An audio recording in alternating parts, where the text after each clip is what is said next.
September 24, 1931, London. At the Bank of England, the illusion finally breaks. For weeks, officials have been trying to hold the line. Gold reserves are draining. Emergency credits have been arranged. Public language remains calm. Temporary, technical, controlled. But behind the balance sheets, something much larger is ending. Britain is about to abandon the gold standard. Source.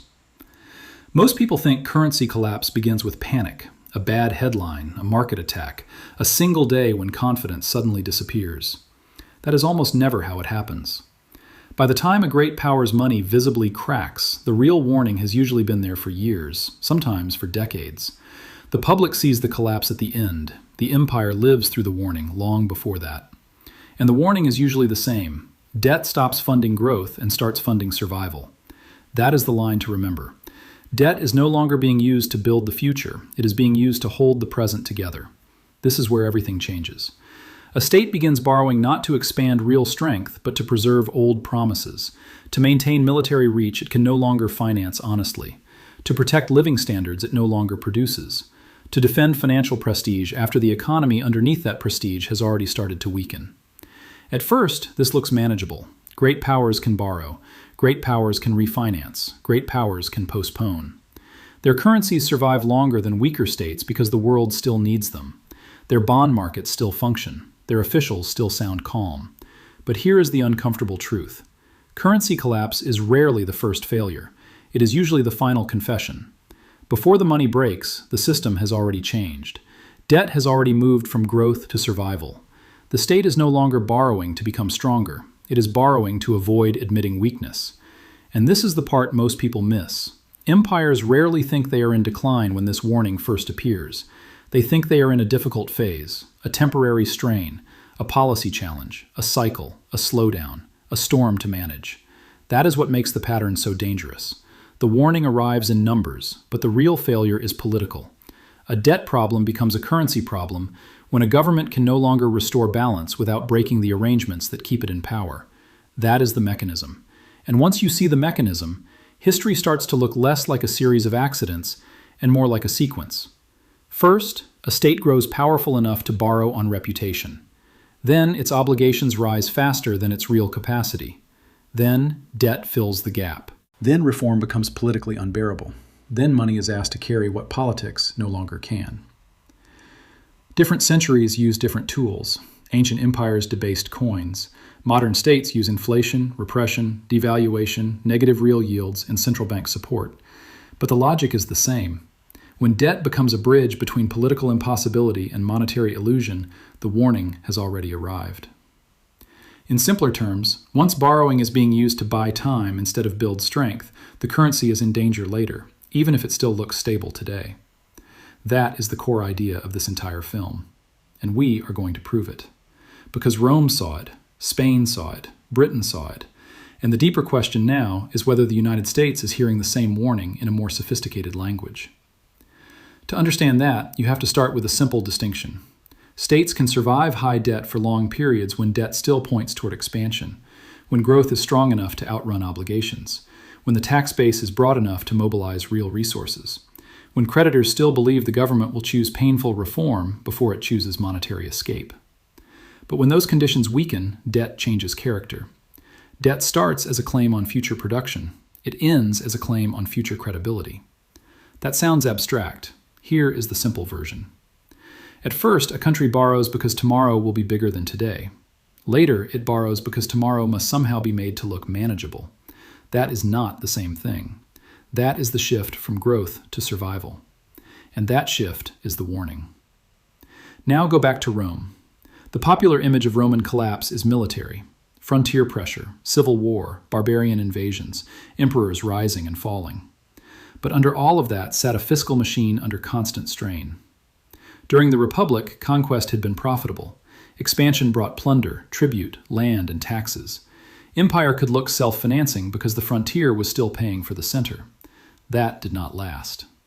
As Rome matured, the economics reversed. The costs of holding the empire began to exceed the easy gains of expanding it. Garrisons had to be paid. Frontiers had to be defended. Administrative systems had to be maintained. Armies could not simply be dismissed because the treasury was under pressure. And in Rome, there was one more problem. It did not have a mature, modern debt market that could absorb chronic deficits the way major states do now. So when revenues and expenditures diverged, the choices were harsh. Raise taxes hard and provoke backlash, or manipulate the currency. Rome repeatedly chose the currency. Historians describe how imperial fiscal pressure, especially military costs, pushed emperors toward debasement. As the cost of maintaining the empire rose beyond reliable revenues, coinage was altered, metal content was reduced, and nominal values were stretched. The state needed to pay its armies. When it could not close the gap honestly, the currency absorbed the difference. That is the warning in ancient form. Rome was no longer using money to organize healthy expansion. It was using money to survive obligations it could no longer fund cleanly. And this is the part most people miss. Debasement was not just a monetary trick. It was a political confession. The state had already admitted, through action if not language, that it could not extract enough real resources from its economy and elites to sustain the imperial structure honestly. So it changed the unit. In plain English, Rome could not fully pay for empire with real strength, so it started paying for empire with weaker money. That is the pattern. And once you see it there, you start seeing it again. Now look at Spain. 16th century Spain looked invincible. American silver, vast territories, military prestige, dynastic power. To the outside world, it looked like a state with unlimited money. But that was the illusion. The Habsburg monarchy kept borrowing against future inflows, while wars, logistics, court expenditure, and imperial commitments kept widening the gap between what the empire owed and what its fiscal system could reliably produce. Treasure made the empire look richer than it really was. Debt revealed the truth underneath. Search results on Spain's debt history note repeated defaults under Philip II and the central role of silver flows from the Americas in financing imperial commitments. And this is where the story deepens. Silver was not the same as strength. It did not fix the tax state. It did not make imperial war cheaper. It did not create a productive economy equal to the scale of Spain's ambitions. It delayed recognition. That is what outside funding often does for great powers. It makes decline look like liquidity. Here is the simpler version. Money coming in is not the same thing as a system that works. An empire can look rich and still be living on borrowed credibility. That is exactly why Spain matters. It shows that spectacular resources can hide structural weakness for a long time. The surface can still look golden while the core is already under strain. And this is the part most people miss. Creditors often finance weakness for a surprisingly long time when the borrower is still strategically important. Funding can continue long after balance has disappeared. So the presence of financing is not proof the warning is false. Sometimes it is proof the warning has become global enough to postpone. This is where everything changes, because once a state starts borrowing against prestige, treasure, or reserve status instead of productive renewal, debt has already shifted from growth to survival. Different empire, same warning. Now Britain. Britain matters more because Britain looks more modern. It was not just a conqueror, it was the issuer of the world's leading currency. Sterling sat at the center of trade, finance, and reserves. London was not just a capital, it was a clearinghouse for global power. That status created immense strength. It also created inertia. A reserve currency can remain central long after the issuing state has started to weaken underneath. Others keep using it because trade is invoiced in it, debts are denominated in it, institutions are built around it, and leaving it is costly. That inertia is privilege. It is also a trap. Because it buys time, and time can be used well or badly. Before Britain's visible currency humiliations came the long fiscal warning. World War I left the country far more indebted. Competitiveness was weakening. Imperial commitments remained heavy. Yet political and financial elites remained deeply committed to the prestige of sterling. That is why 1925 matters so much. Britain returned to gold at the old parity, effectively overvaluing the pound. This was sold as seriousness, restoration, credibility. But Keynes warned that if sterling was kept too high, domestic wages and prices would have to fall around it. Export industries would suffer. Unemployment would deepen. The burden of preserving monetary prestige would fall on labor and industry. This is the part most people miss. Britain was trying to preserve the financial image of empire after the economic foundation of empire had weakened. That is the warning in modern language. Debt and monetary prestige were no longer helping Britain grow into the future. They were helping Britain defend the appearance of a past it could no longer fully support. In simple terms, Britain was borrowing and tightening to hold on to status, not to rebuild real strength. That is debt shifting from growth to survival again. And the visible break came later. The crisis of 1931 did not appear out of nowhere. It was the end of years of weak competitiveness, unemployment, reserve pressure, and structural strain. By the time sterling left gold in September 1931, the event only confirmed what the warning had already said. The domestic economy and the imperial currency regime could no longer be defended at the same time. But here is what mattered even more. Sterling did not simply vanish as a reserve currency the next morning. It lingered. And this is one of the most important lessons in the entire script. Reserve currencies do not always die in one clean market verdict. Sometimes they survive through inertia, contracts, diplomacy, and collective fear of what an honest transition would do to the wider system. Research on sterling's post-war decline shows that its retreat was prolonged and carefully managed. Countries held sterling not just because Britain was still dominant, but because imperial ties, institutional arrangements, and negotiated agreements reduced the incentive to leave quickly.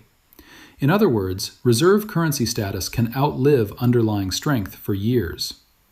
That is a profound warning, because it means visible currency collapse is not the only thing to watch. Sometimes the real story is that weakness is being managed, not solved. Sometimes the currency survives while the system underneath is quietly shrinking, devaluing, and transferring losses. Here is the uncomfortable truth. A reserve currency can remain globally important long after it has stopped being a truthful reflection of national strength. That is exactly why the United States matters now. And this is where the story becomes contemporary. It is tempting to ask whether America is Rome or Britain or Spain. That is the wrong question. The right question is whether America is facing the same debt warning in a more advanced system. Because on the surface, the United States still looks unlike a country in monetary danger. The Treasury market is the deepest in the world. The dollar still dominates global funding and reserves. In moments of fear, money still runs toward the United States, not away from it. And even though the IMF notes a gradual decline in the dollar's reserve share over the last 2 decades, it remains the preeminent reserve currency by a wide margin. That is real power, but it can also become the most effective disguise. Because reserve currency privilege allows a country to live with contradictions longer than weaker states can. It can run larger deficits. It can refinance more easily. It can fund itself through global demand for its liabilities. It can turn global fear into domestic support. That is privilege. It is also delay. And this is the part most people miss. Delay feels like safety. It is not safety. It is time. The real question is how that time is used. To rebuild the productive base, to align obligations with capacity, to reform the tax state, to make debt manageable through real strength, or to keep borrowing because the world is still willing to lend. That distinction is everything. Because once borrowing is mostly buying time, not buying renewal, the warning is already active. Now look at the U.S. fiscal trajectory. The Congressional Budget Office projects federal debt held by the public rising to 156% of GDP by 2055. Net interest costs are projected to rise to 5.4% of GDP, exceed all discretionary spending by 2052, and consume more than a quarter of federal revenues by 2055. Source. Those are not just intimidating numbers. They describe a state moving into a different fiscal identity. At lower levels, debt can still support investment, stabilization, or expansion.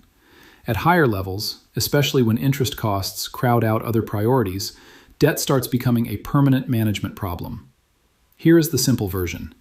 When more and more government energy goes toward servicing yesterday instead of building tomorrow, debt has stopped acting like fuel and started acting like life support. That is the warning. Debt is no longer helping the system grow, it is helping the system survive itself. And once that shift happens, the range of honest exits narrows. A government can stabilize through higher taxes, or through lower spending, or through faster growth, or through some mix of inflation, repression, and financial dilution. But if the political system cannot bear the first 3, it starts drifting toward the 4th. not always dramatically, not all at once, often gradually, quietly, technically. That is how modern currency decline usually begins, not with one cinematic collapse, with a slow change in what money is being asked to do. This is where everything changes. Because now the issue is no longer, is debt high? The issue is, what is debt doing? Is it financing productive strength? Or is it financing the survival of a structure politics can no longer reform honestly? That is the better question. And it is the historical one.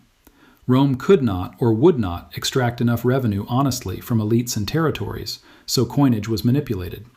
Spain could not reconcile imperial obligations with a sound fiscal base, so it borrowed against treasure and lurched into repeated insolvency. Britain could not preserve sterling prestige and domestic balance at the same time, so it defended status until devaluation and managed retreat became unavoidable.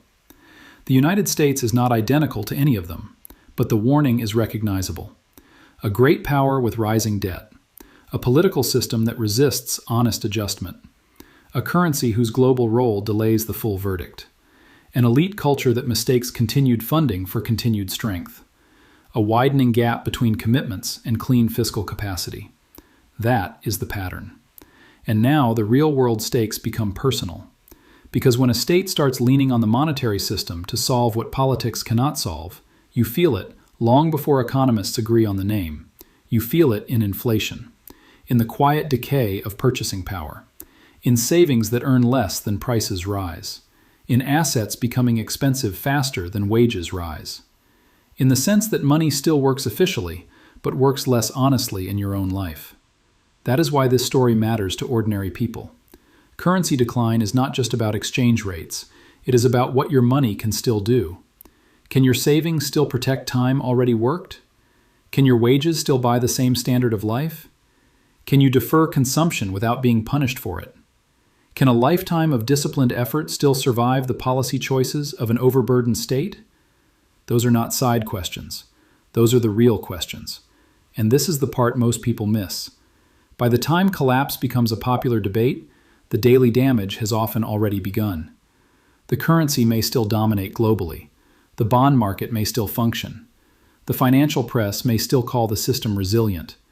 But if your money buys less, your savings are quietly diluted, and your financial future depends more on asset inflation than on earned stability, then the adjustment is already underway. It is just arriving through your life before it arrives through the headline. That is why modern monetary decline can feel so confusing. The system still looks powerful from above. From below, it feels more expensive, more unstable, and less honest. Now the mechanism reveals itself fully. A state under this pressure does not need to announce that it plans to weaken its currency. It only needs to reach the point where every honest alternative is politically unbearable. Then, the monetary route becomes the least impossible path. That route can take different forms: a weaker exchange rate, persistent inflation above wages, negative real returns for savers, yield suppression, financial repression, asset inflation that protects balance sheets while eroding the purchasing power of cash. Different tools, same logic. Money is carrying burdens politics refused to carry openly. That is why debt matters. Not because high debt automatically causes collapse, because high debt becomes dangerous when it shifts from building the future to protecting the present at any cost. That is the warning every empire faced, and that is the warning serious viewers should be looking for now. So if you remember just one thing, remember this. The real debt warning is not the number is big. The real warning is this. When a powerful state stops borrowing to grow stronger and starts borrowing to avoid admitting weakness, the currency is eventually forced to absorb the truth. In simpler terms, when debt stops funding growth and starts funding survival, money becomes the escape valve later. That is the entire pattern. Rome showed it with debased coinage. Spain showed it with treasure-backed illusion and repeated default. Britain showed it with sterling prestige, devaluation, and managed retreat. And the United States is now important for one reason above all. It has enough privilege to delay the verdict. But delay is not the same as safety. That is the core warning. Now bring this back to the title. Every empire faced this debt warning before currency collapse. Not because history repeats mechanically, but because power creates the same temptation again and again. Borrow because you still can. Delay because the market still lets you. Defend prestige because admitting limits is politically unbearable. Use money to hide what debt has already revealed. That is how empires drift toward monetary trouble, not through ignorance, through postponement. And that is why the final question is not, when does collapse happen? The deeper question is, has the system already chosen its path? If reform remains politically impossible, if debt keeps rising faster than clean capacity, if interest costs keep consuming the future, if reserve privilege keeps being used to justify delay, then the warning is no longer historical, it is operational. And this is the part most people miss. Currencies do not collapse only when trust disappears. Sometimes they collapse because slowly they stop telling the truth. They stop honestly representing the gap between what the state promises and what the state can really support. That is when money becomes less a measure of value and more a tool of concealment. And once that happens, the debate is already late. By the time people debate collapse, the system has usually already chosen its path. Currencies don't collapse suddenly. They slowly stop telling the truth. They stop telling the truth about debt. They stop telling the truth about purchasing power. They stop telling the truth about what the state can still afford without changing the value of the unit itself. That is the sharper ending to this story. The warning is not the crash. The warning is the moment debt stops building the future and starts holding the present together. The warning is the moment a state borrows to survive its own structure. The warning is the moment money becomes easier to bend than politics. If this changed the way you see debt, currency, and power, then you are exactly who this channel is for, because history rarely screams first. It signals. And the people who survive these shifts are usually the people who learn to read the signal before everyone else is arguing over the collapse. Subscribe if you want the deeper map. Because next, we go further into what actually survives when debt regimes begin to break, which assets endure the transition, which ones become traps, and why people who read these shifts early are usually the only ones not shocked by the ending. History gives the warning long before markets give the panic. The only real question is whether a nation uses that warning to reform itself, or waits for the currency to confess what debt had already made true.